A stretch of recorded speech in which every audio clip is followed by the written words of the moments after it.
ஐயா ரொம்ப கிட்ட என்னங்க சமைக்க போறீங்க இன்னைக்கு? யாரா தொக்கும் நண்டு கிரேவி, அப்புறம் ரசம், சாம்பார். அது எங்கள் வீட்டில் இருக்கிறவங்க சமைச்சிடுறாங்க. நம்ம சமைக்க போகிறது யாரா தொக்கு, கொஞ்சோண்டு சீரகம், பட்டை, அன்னாசி பூ, ஒரே ஒரு பிரிஞ்சி இலை. இது இதுக்காக மட்டும் நண்டு இல்லை யாரா ஏதாச்சும் ஒன்று. இஞ்சி பூண்டு விழுது தேவையான அளவு. எத்தனை தக்காளி? நீங்கள் தானே சமைக்கிறவங்க. ஒரு அரை கிலோ தக்காளி, ரெண்டுத்துக்கும் சேர்த்து. அதே போல் ஒரு அரை கிலோ வெங்காயம் ரெண்டுத்துக்கும் சேர்த்து கரெக்ட் பண்ணி வச்சுக்கிட்டோம். கருவேப்பிலை, கொஞ்சமாக கொத்தமல்லி சேர்த்து வச்சுக்கோங்க. அவ்வளோதான். கடாய் ஸ்டவ்வு, இதுதான் கடாயி. இப்போதான் லைட்டர் தேடணும்.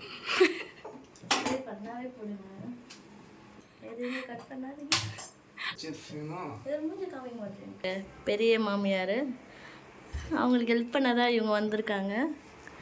என் ஹஸ்பண்ட் நான் சேர்ந்து இன்னைக்கு சமைக்க போகிறாங்க. கடாய் காஞ்சதுக்கப்புறம் எண்ணெயை ஊற்றணும்.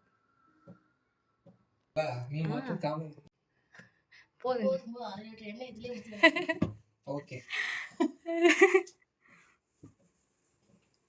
எண்ணெய் காஞ்சதுக்கப்புறமேட்டு இப்போ எடுத்து வச்ச அந்த பட்டை இது எல்லாத்தையும் சீரகம் எல்லாத்தையும் போட்டுக்கலாம்.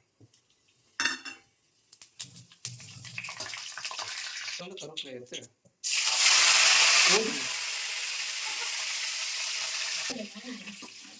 என்ன பண்ணி கருவேப்பிலை போட்டு 1/2 கிலோமீட்டர் ஓடக்கூடாது.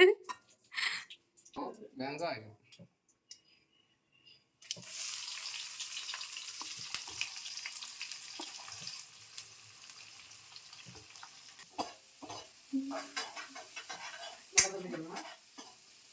அது சாப்பிட்ட அப்புறம் தான் தெரியும். முகம் மேல வாய் இதெல்லாம் கட் பண்ணி கொஞ்சம் நல்லா வெதக்கிறதுக்காக நம்ம கொஞ்சம் சால்ட் ஆட் பண்ணிக்கலாம். ஆட் பண்ணுங்க. அதுக்கப்புறம் கடைசியா ஆட் பண்ணிக்கலாம்.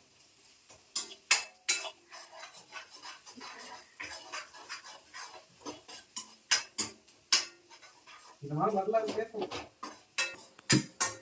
வந்து வெங்காயத்தை பாருங்க, இது நல்லா ப்ரௌனிஷா வதங்கினதுக்கு அப்புறம் எடுத்து வச்ச அந்த இஞ்சி பூண்டை எடுத்து அப்படியே போட்டுக்கணும்.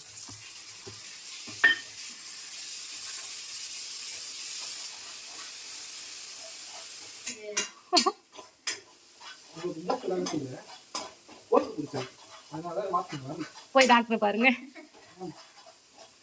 இதே அம்மாவை கேளு. அம்மா அவன் சமைக்கிறது வாசனை வந்தாமா?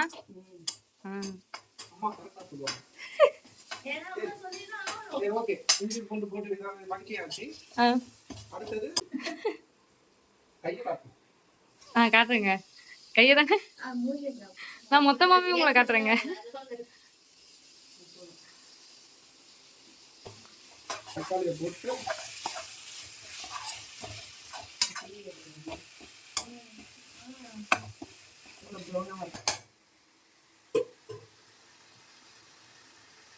எவ்வளவு நேரம் வதங்கணும்? என்னடா பண்ற? தக்காளி பச்சை ஸ்மெல் போற வரைக்கும். ஆமா, இவர் பட்டி சாரு மோந்து பார்த்தே சொல்றாரு. சார் நீங்க பாத்தீங்கன்னா அவரே கஷ்டப்படுவாரு. அவங்க பார்த்து ஒருத்தர் இன்ஸ்பயர் ஆகி இந்த அளவுக்கு சமைக்கிறாங்கன்னா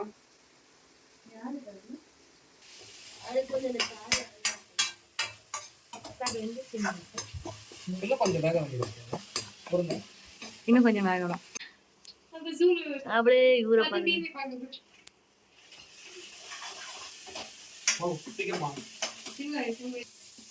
கொஞ்சமா கறி மசாலா 1 டீஸ்பூன் ஆட் பண்ணிக்க வேண்டியிருக்கோம்.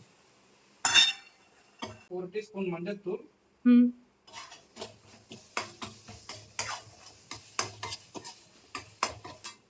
தனி மிளகாத்தூள்,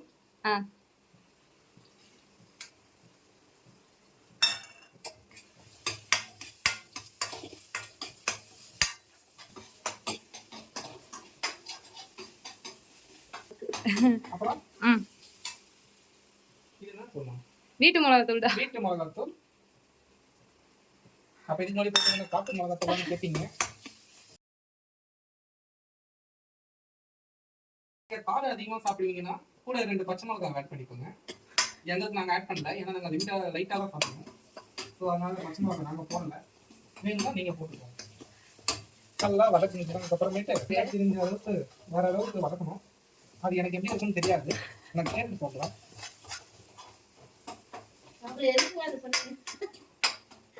சொல்ல சொன்னாங்க.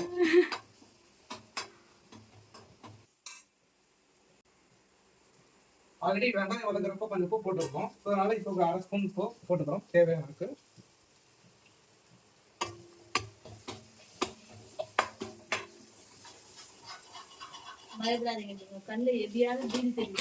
கண்ணுல தெரியல, வாயில தான் தெரியும்.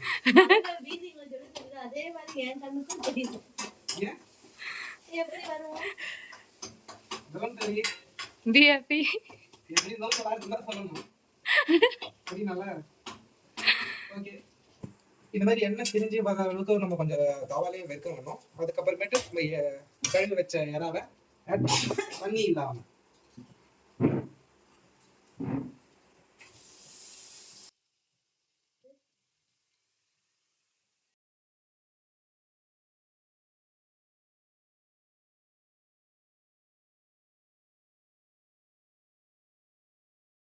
நல்லா வதக்கி விட்டுக்கலாம். நம்ம தண்ணி எதுவும் ஆட் பண்ணலை, ஏன்னா இறாலையே நமக்கு தண்ணி வரும்ன்றதுனால தண்ணி எதுவும் ஆட் பண்ணலை. இந்த மசாலாவோட நல்லா கலரி விட்டுக்கோங்க. ஏன் ஆமாங்க, அவனுக்கு டவுட் வர வச்சுட்டா. என்ன மேடம், எனக்கு நல்லா தெரியும் சமைக்கிறது.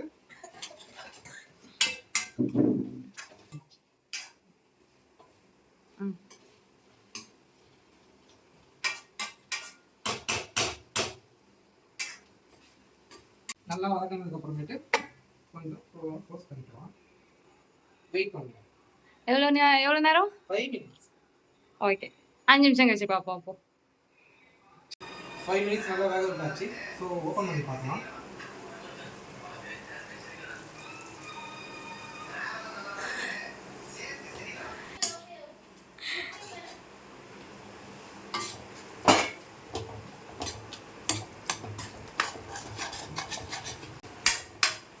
ஸோ 5 minutes இறா வெந்துடும். ஸோ நமக்கு அதுக்கேற்ற மாதிரி போதும். இதே உங்களுக்கு செமி கிரேவியாக வேணும் போதும்னா இப்படியே கொத்தமல்லி போட்டு இறக்கி வச்சுக்கலாம். இல்லை இன்னும் ஃபுல் கிரேவியாக போகணும் அப்படின்னு பார்த்தீங்கன்னா இன்னும் லைட்டாக கொஞ்சம் நேரம் வதக்கிக்கோங்க. ஸோ செஞ்சு முடிச்சாச்சு. கடைசியாக கொத்தமல்லியை